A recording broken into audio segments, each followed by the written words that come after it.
We're going to be blending warm or cool colors today in art.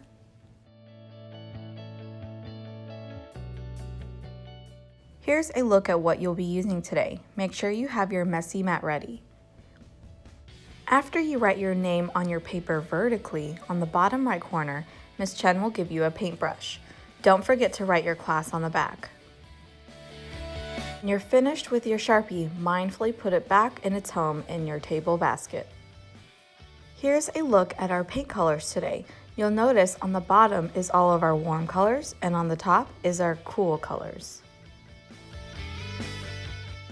You'll also have your water basket with your water cup filled halfway and a towel inside to dry off your brush.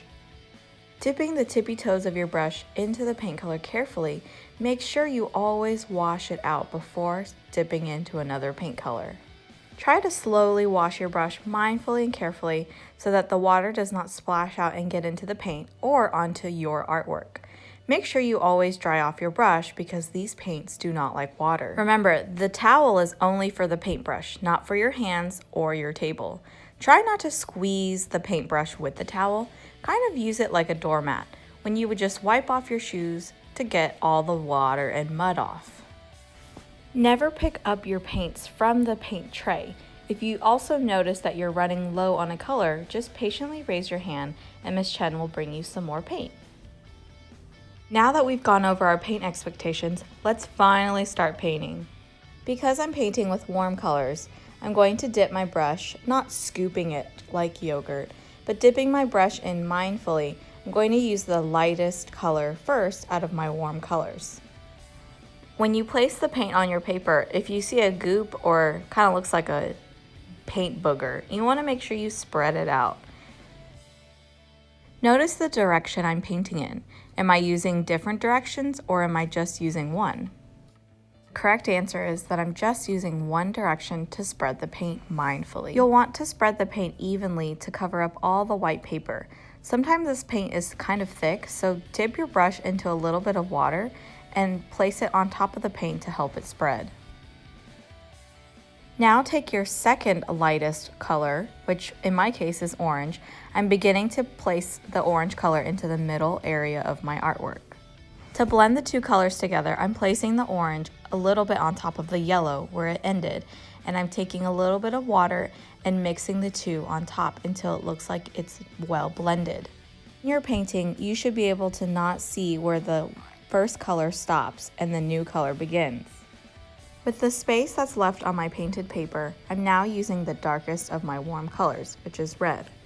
Filling in the leftover space with red and slowly beginning to overlap the red onto the orange paint.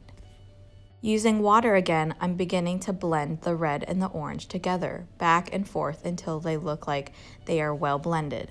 You're painting today, if you notice that your water cup looks super muddy and dirty and brown, pick one person to go over to the sink and refill it with clean water halfway.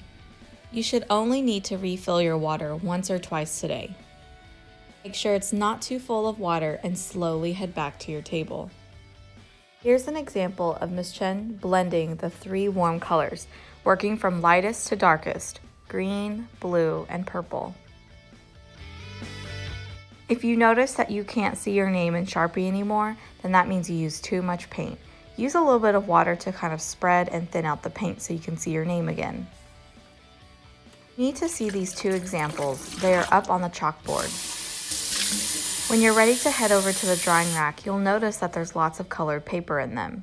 The color paper matches your table color that you're sitting at.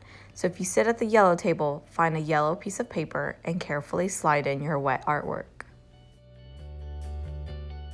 Carefully take your messy mat back to your table.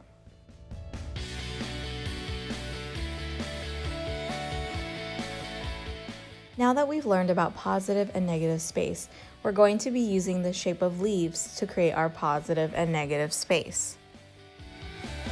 You can use your iPad today and find the slide with the picture of the leaf types. You may use this to draw with.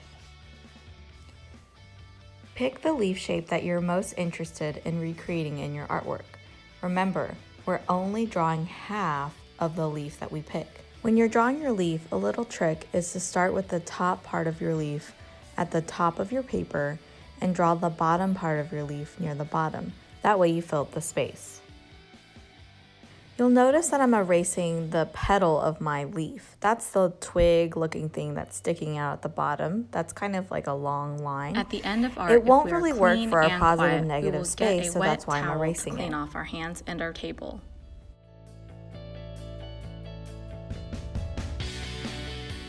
So when you're drawing, keep that in mind. Just draw the actual shape of the leaf. You'll notice that my drawing looks a little bit different from the picture, and that's okay.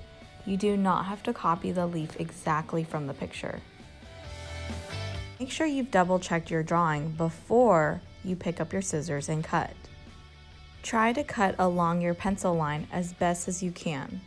You drew a lot of details in your lines. Try and cut that out as carefully because that is what's going to make your leaf look really realistic. Try to avoid going back and cutting parts of your leaf. This will affect your positive and negative space. That's why I want to make sure you double check before you cut. After you're finished cutting, using your eraser, carefully erase any pencil marks that you see. Be careful not to rub too fast because you don't want to bend or crinkle your paper.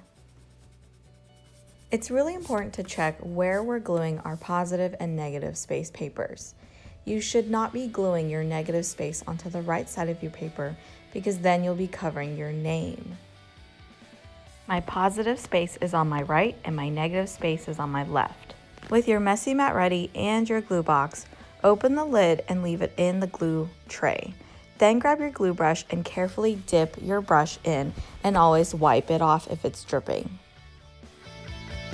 When I'm ready to glue, I'm going to double check my artwork again and make sure I'm putting glue on the correct side of my paper. Flipping my negative space paper to the back, I'm using my glue brush like a bunny, hopping all the way around the edges with dots of glue. Place the glue side down and give your paper a good massage. If you still see any edges of paper sticking up, carefully lift it up and just place a small dot of glue and hold down again. Double check which side you need to glue on your positive space again and then repeat the glue steps.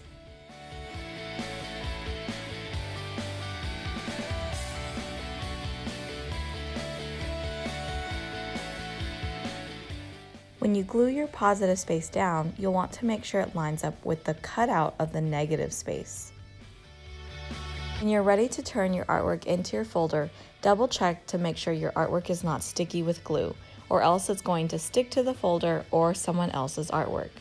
Then wipe off your glue brush and make sure you close the box of the glue tightly with the lid.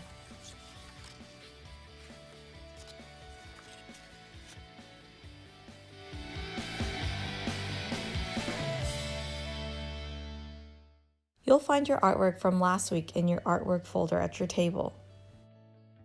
Double check to make sure all the edges of your paper is glued down. If you need more glue, just let Ms. Chen know. And make sure you don't see any more pencil lines. I still see some pencils, so I'm going to use my eraser and carefully erase the pencil marks. Using the same picture that I used last week from the Google Slides, I'm now going to look at the details a lot closer by zooming in. Before I use oil pastel, I'm going to first begin by using pencil to draw the details. The details we're drawing today are the veins inside the leaf. Those are those long, kind of wavy and zigzag lines that you see running up the leaf.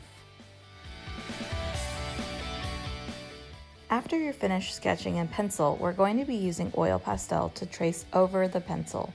You'll notice that they're organized by warm, cool, and neutral colors. When we use one color, we mindfully put it back in the color it belongs. Remember that oil pastels are soft and oily, so they could break, and also it kind of leaves a stain on your fingers. Be careful of where you touch your paper today because it could leave a smudge. If you use cool colors to paint your background, then you're going to be using a warm color oil pastel color. If you use the opposite, which is warm colors to paint with your background, then you're going to be using cool colors to trace your details. We're using opposite color families today in our artwork to create balance. Be confident when you're tracing oil pastel because once you draw on your artwork, You cannot erase oil pastel or it will smudge and smear. Try to follow your oil pastel right over the pencil so that we no longer see it anymore. Think about your craftsmanship today. Look at the craftsmanship poster. Do we want to see the pencil anymore, or do we need to trace over it?